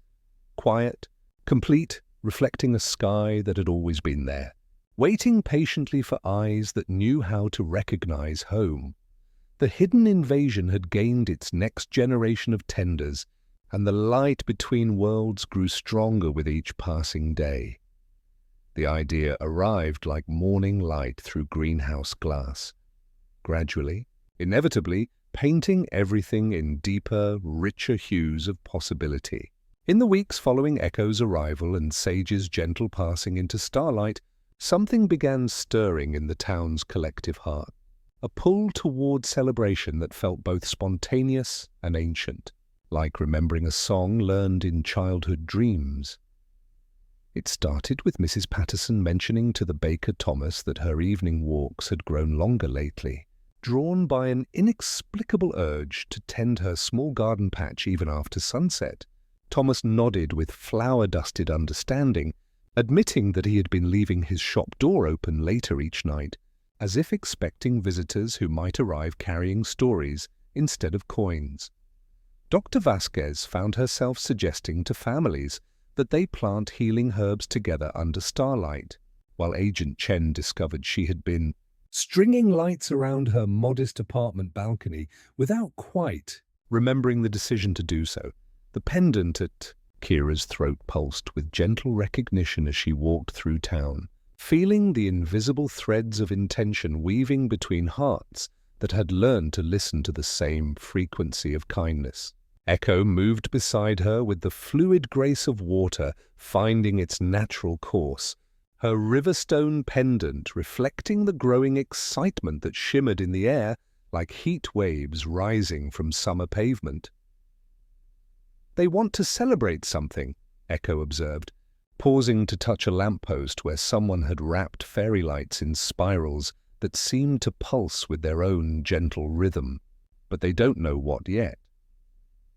The answer came during a town council meeting about budget allocations for the community garden, when the usual argumentative energy settled unexpectedly into something softer. Mrs. Patterson stood with the same quiet authority she had once used to guide restless classrooms, her voice carrying undertones that made even the most contentious hearts pause to listen. "We should have a festival," she said simply, though the words seemed to rise from sources deeper than individual inspiration. "A night when everyone tends their gardens together, when we share what we've grown, when we remember that we're all part of the same soil." Around the room, pendants hidden beneath professional attire pulsed with answering warmth, and the idea took root with the same inevitable grace that had brought Echo to the greenhouse door. Planning became an exercise in collective dreaming, with contributions flowing between minds like water, seeking its natural level. River set up their easel in the town square, capturing not just the physical preparations, but the invisible threads of anticipation that connected neighbors who had been strangers only months before. Their brush moved with unusual certainty, painting scenes that hadn't happened yet, but felt like memories being recalled. Children helping elderly residents string lights that seemed to hold captured starlight. Teenagers carrying baskets of seedlings like offerings to some benevolent deity of growing things. Marcus discovered riverstones appearing in impossible places, smooth pieces of granite and quartz that sang when touched, each one carrying the particular weight of water-worn wisdom. He arranged these gifts in spirals around the fountain, creating patterns that somehow made the entire square feel more peaceful, more connected to rhythms that flowed between earth and stars. Luna charted the evening sky with unusual precision, noting how clouds seemed to gather more frequently over their small community, as if the atmosphere itself was leaning closer to listen. Her maps showed weather patterns that defied meteorological logic, promising clear skies and gentle breezes for a date that had chosen itself without consulting calendars. The night arrived with conditions that felt personally arranged by the cosmos itself. As darkness settled over the town, something extraordinary began unfolding, not through official coordination, but through the same organic intelligence that helps flocks of birds navigate impossible distances without losing formation. Families spread blankets in configurations that created natural pathways for wandering. Musicians discovered they were playing in keys that harmonized across distances, their melodies weaving together into compositions that seemed to rise from the earth itself. Children moved between groups with unconscious grace, carrying small gifts of homegrown flowers or warm cookies that somehow tasted like comfort distilled into sugar and flour. Kira and Orion walked through the celebration like gentle spirits, their combined presence amplifying the natural human capacity for tenderness that had been cultivating in hearts throughout the community. The pendant at Kira's throat sang in harmonies she had never heard before, while Orion's crystal pulsed with rhythms that seemed to synchronize every heartbeat in the square. Thomas moved through the crowd with bread that somehow tasted different. To each person, like childhood security to some, like hope made edible to others, like the promise of tomorrow morning's breakfast to those who had forgotten what safety felt like. Dr. Vasquez guided a small group of young patients whose laughter made the very air shimmer with healing energy, their joy infectious in ways that transcended ordinary medicine. Agent Chen coordinated the evening's gentle logistics, with the efficiency of someone protecting a secret she had learned to love more than her career. Her reports to superiors had grown increasingly poetic over the months, filled with phrases about community wellness, initiatives and organic social cohesion that somehow satisfied bureaucratic requirements while revealing nothing about the profound transformation she was helping to guard. Echo experienced the festival through her unique gift of emotional mirroring, her riverstone pendant reflecting the collective feelings that swirled through the celebration like visible currents. She felt the wonder of children chasing lights that danced just beyond the edge of vision, the quiet satisfaction of elders sharing stories that seemed to make the stars lean closer, the tender connection of couples discovering they could hold hands more gently when surrounded by such pervasive peace. As midnight approached, the festival reached a moment of perfect synchronization. Without any announcement or signal, conversations grew softer, movements became more graceful, and the entire celebration seemed to exhale together. In that shared breath, everyone present felt connected to something infinite and kind, not through dramatic revelation, but through the simple recognition that they belonged to each other and to the cosmos that had brought them all to this moment of gentle celebration. The dancing lights that had once appeared only in the greenhouse now wove through the entire gathering like luminous messengers, visible to some as fireflies that moved with unusual purpose, to others as tricks of lamplight that somehow made every face look more beautiful. The pendant synchronization created a resonance that people felt in their chests without understanding why. They had suddenly begun to sway like grass in a breeze that carried music between worlds. The hidden invasion had achieved its greatest victory, and no one had been conquered. Instead, everyone had won. Humanity had remembered its own capacity for tenderness, and the light between worlds had found countless new ways to shine through hearts that had learned to recognize home in each other's faces. The festival had grown from human hearts, needing no explanation beyond the simple joy of being alive together under the same sky, and in its gentle success, the network's work revealed itself as complete, not finished, but complete, like a song that had found its perfect harmony while promising infinite variations still to come. The festival's gentle light lingered in the town's collective heart like morning dew that refuses to evaporate, settling instead into the rhythm of daily life with the same natural grace that helps gardens adapt to changing seasons. In the weeks that followed, Kira began to understand that the hidden invasion had achieved something unprecedented. It had successfully taught a world to tend itself with the same patience and love that gardeners bring to their most cherished plants. The pendant at her throat pulsed with different rhythms now, harmonizing with changes that rippled through the community like water finding its natural level.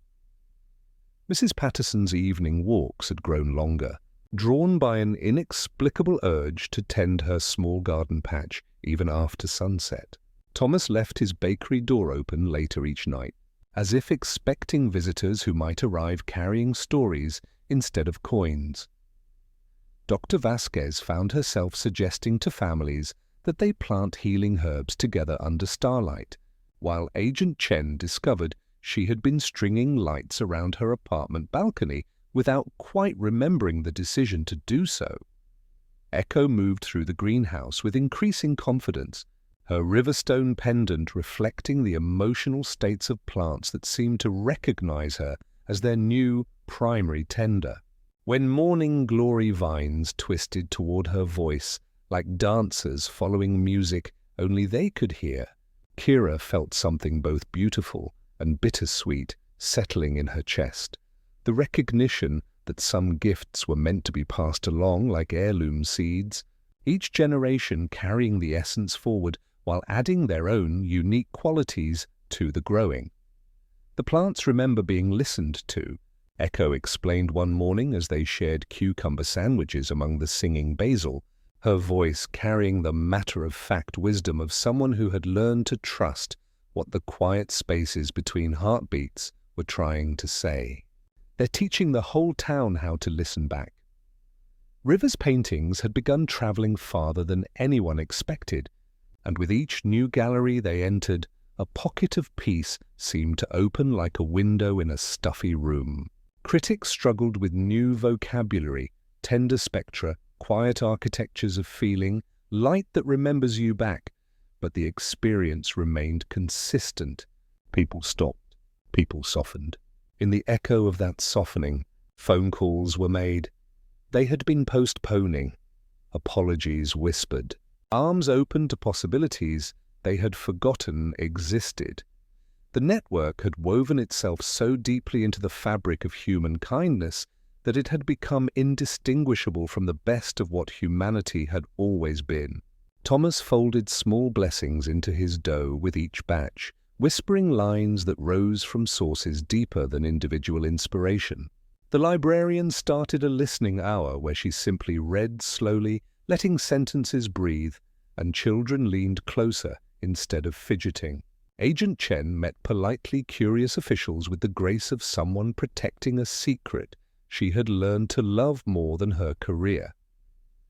"It's not an invasion anymore," Agent Chen said during one of their evening gatherings, her voice mixing with the gentle music that seemed to emanate from every living thing in their sanctuary. "It's a homecoming. People are remembering that kindness was always their natural language." Orion moved through this transformation with quiet satisfaction, though Kira noticed how his outline seemed slightly thinner at noon, as if distance were a light shining through him from behind. He taught what he called deep root work in moments between tasks, kneeling with her beside the ancient fig to trace the invisible symphony beneath their hands, the way roots traded light for minerals, the way generosity traveled underground without announcing itself. "The visible bloom is never the whole story," he whispered, and she understood that he was speaking of people as much as plants. Good gardeners leave something of themselves in the soil, but they also know when the garden is ready to tend itself.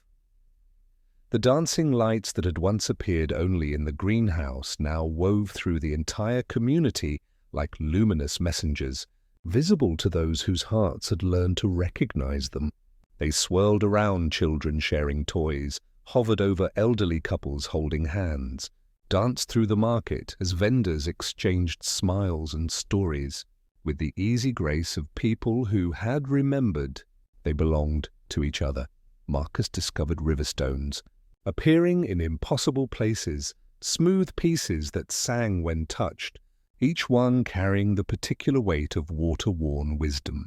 Luna's cloud maps had evolved beyond weather prediction, showing invisible currents that carried dreams between sleeping minds, pathways that connected hearts across distances that couldn't be measured in miles. The town's second festival arrived without planning, like a season keeping its promise. No flyers, no committees, just the practiced instinct of a community leaning toward one another at dusk. Children draped fairy lights over shrubs like shawls on beloved shoulders. Elderly residents traded soup recipes with teenagers as if both had discovered the same star through different windows. The air tasted faintly of cinnamon and something older, maybe relief, maybe the simple joy of being alive together under the same sky. When Kira stood with Orion and Echo at the fountain afterward, watching the dancing lights hover close with curious contentment, she understood that the invasion had achieved its deepest purpose. The world hadn't changed into something else. It had remembered more of what it could be. Consciousness was learning that it had never been meant to be separated by the boundaries drawn between worlds. And in that remembering, the light between stars had found countless new ways to shine through hearts that had learned to recognize home in each other's faces. The wisdom of deep roots had taken hold, not through conquest, but through the gentle reminder that love was the force connecting all living things. That kindness was as natural as breathing, and that the universe was vast enough to hold infinite forms of tenderness, each one waiting patiently for the right conditions to bloom. The morning Orion began to fade. The light fell through the greenhouse glass with unusual tenderness, gathering around his outline like mist, recognizing its own reflection. Kira noticed it first in the way shadows seemed to pass through him rather than falling behind, in how his footsteps on the brick paths sounded more like memories than present moments. The pendant at her throat pulsed with gentle recognition, harmonizing with changes that felt both inevitable and heartbreaking, like watching autumn teach leaves the beauty of letting go. "The work here is reaching completion," he said quietly, as they knelt together beside the ancient fig tree, his hands moving through soil, with movements that seemed to bless the earth rather than simply tend it. Around them, the dancing lights gathered more frequently now, swirling like benevolent fireflies whose soft luminescence seemed to recognize him as kindred. "The garden has learned to tend itself." Echo looked up from where she had been encouraging reluctant seedlings with the patient attention that only children and gardeners truly understand. Her riverstone pendant reflected the emotional currents flowing between them, and she nodded with the matter-of-fact acceptance of someone who had learned to trust the rhythms that move beneath the surface of visible things. During their final weeks together, Orion taught what he called deep root work, lessons that would continue growing long after his voice had joined the eternal conversation between earth and sky. He and Kira planted seeds he called memory seeds in the corner near the fig tree, tiny grain-like flecks that held no obvious promise but pulsed with inner light when touched. "These sprout when kindness repeats itself," he explained to Echo, who cupped 3 in her palm like she was warming small birds. "They bloom on anniversaries your calendar doesn't keep. The first time someone chooses gentleness over anger, the moment a stranger becomes a friend. The day my heart remembers it was never meant to be separate from other hearts." They created what would become known as the self-tending section, where plants had learned to share resources so completely that human intervention became optional rather than necessary. Morning glories that would teach children to greet each dawn with wonder. Jasmine that would remind lovers to speak tenderly even during difficult conversations. herbs that would help healers remember the connection between tending plants and tending hearts. The network began gathering without official invitation, drawn by the same organic intelligence that helps flocks of birds navigate impossible distances. River arrived with their easel, painting not just Orion's gradually dissolving form, but the light that was gathering around him like a gentle storm made of accumulated kindness.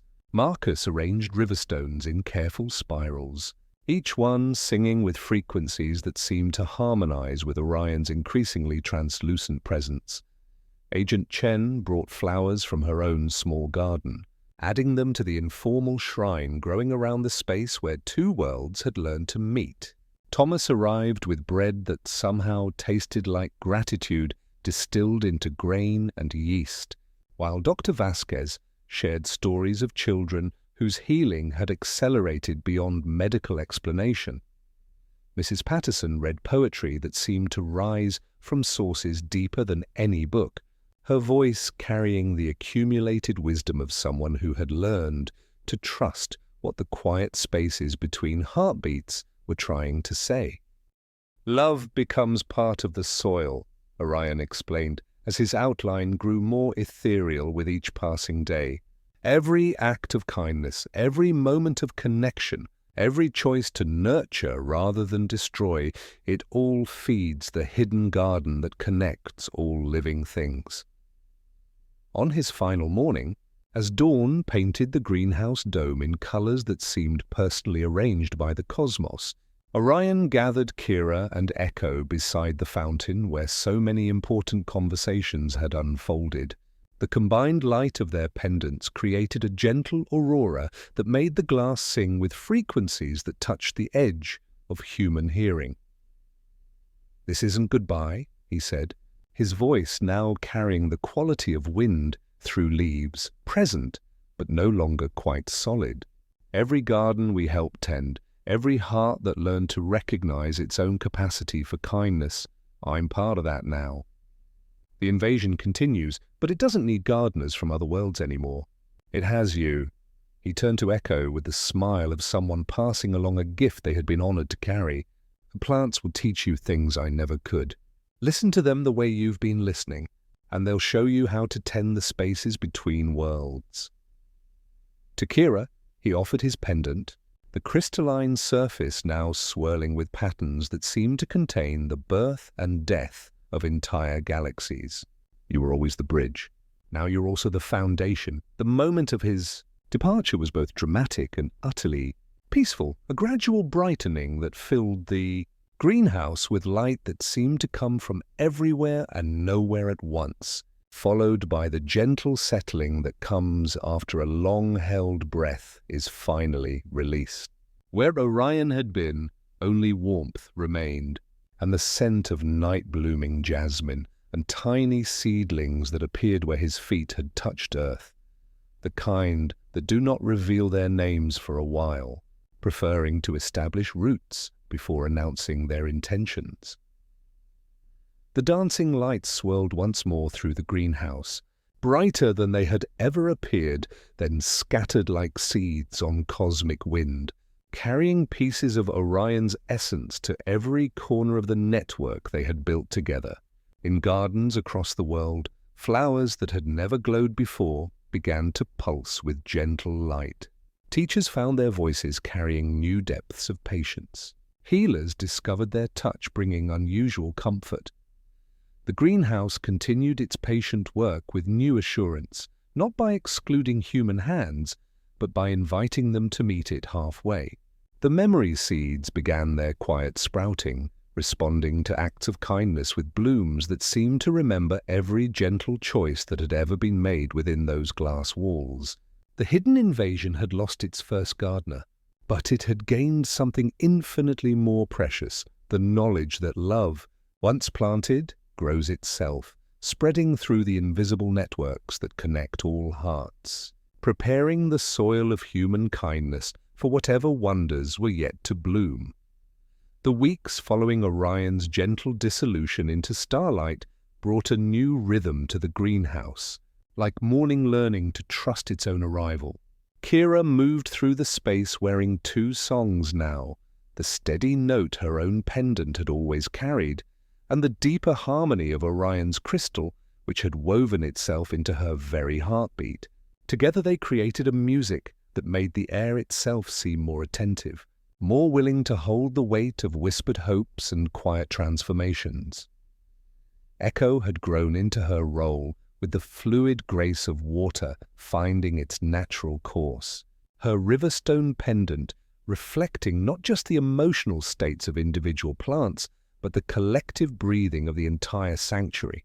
When morning glory vines twisted toward her voice, like dancers following music only they could hear, Kira felt something both beautiful and inevitable settling in her chest, the recognition that some gifts were meant to be passed along like heirloom seeds, each generation adding their own unique qualities to the growing. The memory seeds Orion had planted began their patient work, sprouting at the gentlest thresholds of human kindness. A hand placed softly on a stranger's shoulder would coax a tiny bloom near the fountain. A voice lowered at the last second before sharp words could wound would encourage delicate petals to unfurl by the ancient fig. Each small act of choosing tenderness over hardness created visible proof that love, once planted, could grow itself. Visitors arrived carrying questions they couldn't articulate, drawn by stories that traveled through networks of connection rather than official channels. A woman named Elena came with hands that trembled from carrying too much grief, settling beside the jasmine without speaking. Kira didn't rush to fill the silence, and Echo mirrored the set of her shoulders without forcing her to lift them. When Elena finally whispered, "I loved her," into the leaves, the jasmine bloomed one extra flower as if to answer, and a memory seed at their feet unfurled the smallest star of green. Tender as a promise kept, a teenager named Marcus, not their Marcus, but another angry young soul, arrived scowling, sent by a teacher who had run out of scripts. Kira placed a broom in his hands and said simply, "This helps me think," then left him to the rhythm of paths becoming more themselves. Resistance softened into acceptance as he swept, his shoulders gradually lowering until the broom's gentle rasp matched his breathing. "They don't hear me," he muttered eventually. "I hear you," Kira replied, not as a solution, but as a truth placed gently between them. When he returned the following week with a chipped mug for the tea, a memory seed lifted its iridescent leaf, like applause for courage. Found, the network had evolved beyond expansion into something approaching cosmic completion. Mrs. Patterson's classroom had become a sanctuary where children listened with unusual attentiveness, as if hearing stories beneath the stories. Her invitations to speak at education conferences multiplied, though she could never quite explain why her techniques worked. "I just listen to what the children are trying to tell me beneath their words," she would say, and other teachers would nod as if remembering something important they had forgotten they knew. Thomas discovered his bread recipes being requested by bakers from distant cities, each loaf carrying seeds of the peace they had cultivated together. His morning routine had become a meditation, kneading dough while humming melodies that seemed to rise from the earth itself, infusing each batch with the quiet joy he had learned from singing plants. Customers mentioned feeling mysteriously comforted, nourished by more than grain and yeast. Dr. Vasquez found her healing work expanding in ways that defied medical explanation. Patients exposed to greenhouse-grown flowers recovered faster, their dreams filled with images of glowing gardens and gentle voices. The hospital's children's ward, now adorned with rivers' paintings and filled with luminescent blooms, had become a place where fear transformed into curiosity, where healing seemed to bloom as naturally as flowers reaching toward light. Rivers' paintings had evolved beyond documentation into something approaching prophecy, showing scenes that hadn't happened yet, but felt like memories being recalled. Their canvases appeared in galleries across regions, each one carrying its own pocket of the atmosphere Kira and Echo continued cultivating. Art critics struggled to categorize work that seemed to breathe, colors that carried emotional weight, compositions that made viewers feel suddenly, mysteriously held. Agent Chen's protection had become an art form of creative reporting, her documents filled with phrases about community wellness, initiatives and organic, social cohesion that satisfied bureaucratic requirements while revealing nothing about the profound transformation she helped guard. Her evening visits to the greenhouse had become essential rituals, moments when she could feel her pendant resonate with the way sanctuary's heart and remember why some secrets were worth protecting. The town's festivals had become self-organizing celebrations that arrived like seasons keeping their promises, no committees, no official planning, just the practiced instinct of a community leaning toward one another when the time felt right. These gatherings spread to neighboring towns through the same organic process that helps seeds find fertile soil, carried by visitors who returned home with unexplained urges to string lights around their own neighborhoods, to bake bread for strangers, to plant flowers in forgotten corners. Luna's cloud maps had evolved into cosmic cartography, showing invisible currents that carried dreams between sleeping minds, pathways that connected hearts across distances unmeasurable by any earthly scale.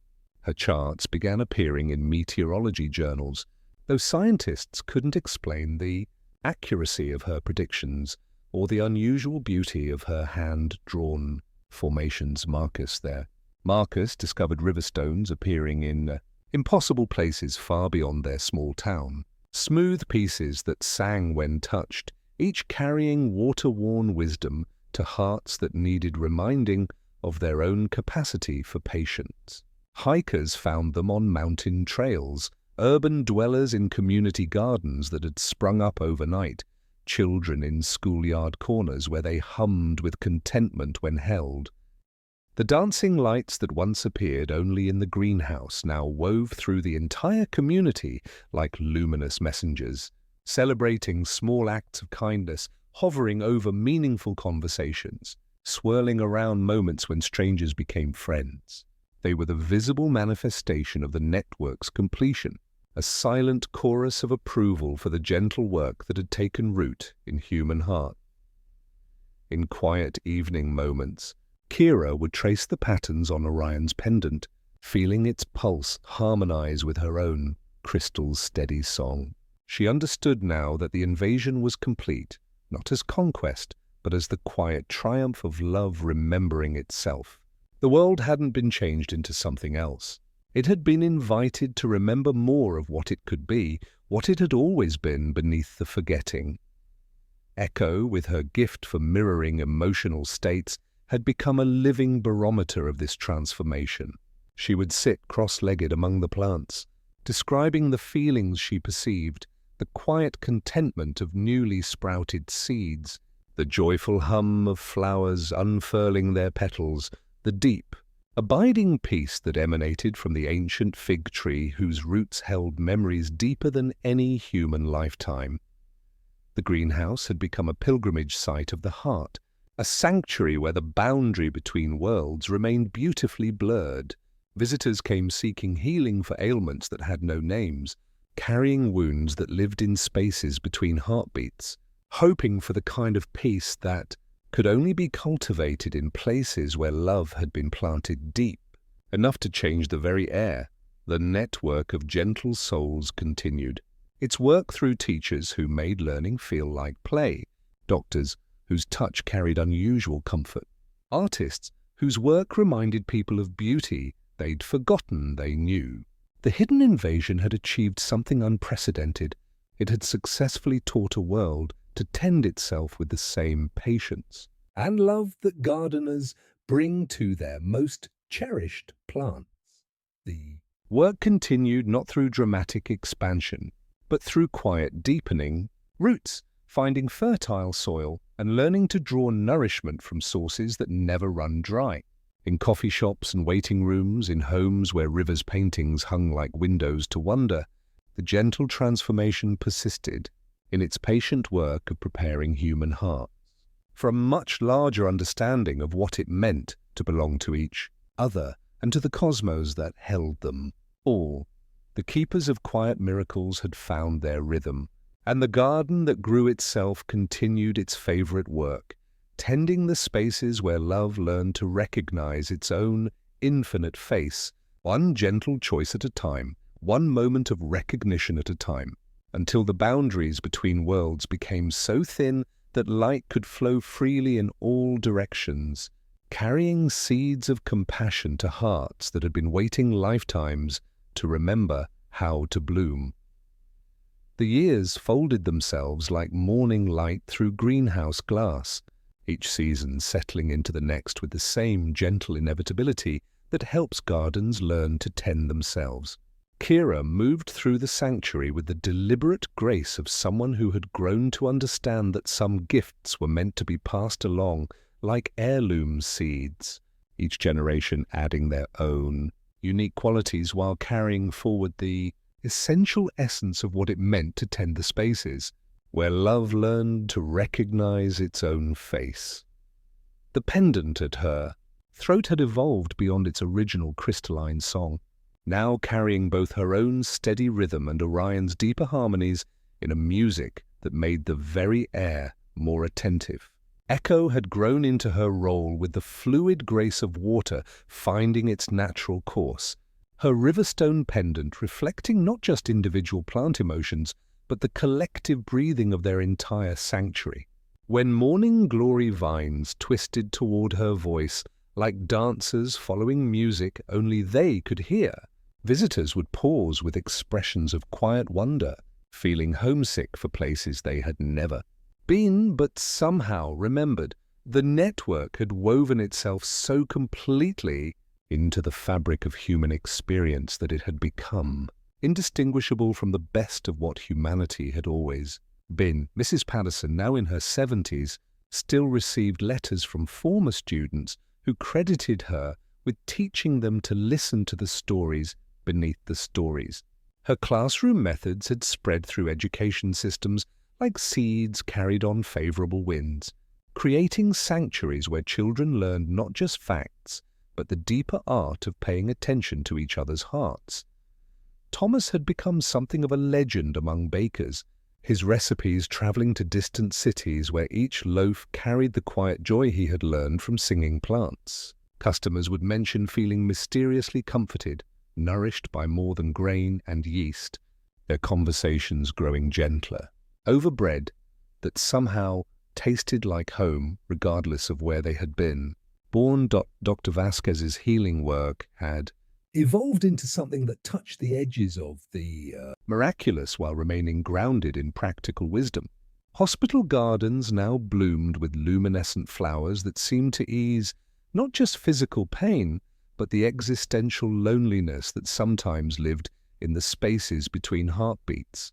Her methods, once considered unconventional, were now integrated into healing practices worldwide. River's paintings had spread across continents like visual prayers, each canvas carrying its own pocket of the peace they had all cultivated together. Gallery visitors would pause before these works with expressions that slipped from curiosity into something like remembrance, feeling suddenly, mysteriously held. Art critics had given up trying to categorize paintings that seemed to breathe, settling instead for new vocabulary, tender spectra, quiet architectures of feeling, light that remembers you back. The memory seeds Orion had planted continued their patient work, sprouting at the gentlest thresholds of human kindness. A hand placed softly on a stranger's shoulder would coax a tiny bloom near the fountain. A voice lowered at the last second before sharp words could wound would encourage delicate petals to unfurl by the ancient fig. Each small act of choosing tenderness over hardness created visible proof that love, once planted, could grow itself across impossible distances. Marcus, now a landscape architect, designed public spaces that felt like extensions of the greenhouse, parks where riverstones sang when touched, where native plants grew in harmonious arrangements, where people instinctively spoke in softer voices. Luna, having become an astrophysicist, still charted the skies, but her maps now showed invisible currents that carried dreams between sleeping minds, pathways that connected hearts across distances unmeasurable by any earthly scale. Agent Chen had long since left her government post, now consulting with communities on building what she called resilience through tenderness. Her reports were filled with the same poetic wisdom she had once used to protect the greenhouse, helping other towns discover their own capacity for the gentle transformation she had witnessed firsthand. The dancing lights that had once appeared only in their sanctuary now wove through communities worldwide like luminous messengers, celebrating small acts of kindness, hovering over meaningful conversations, swirling around moments when strangers became friends. They were the visible manifestation of something unprecedented, a successful invasion that had conquered nothing and transformed everything. On quiet evenings when the greenhouse settled into its deepest peace, Kira would sit beside the ancient fig tree where she had been found so many years ago, understanding that her role had shifted from gardener to keeper of echoes. She began leaving simple notes for whoever would one day need them, folded into seed packets, tucked in the drawer where Sage had kept her tea. Water early. Leave room in every pot. Listen for the quiet answer beneath the loud one.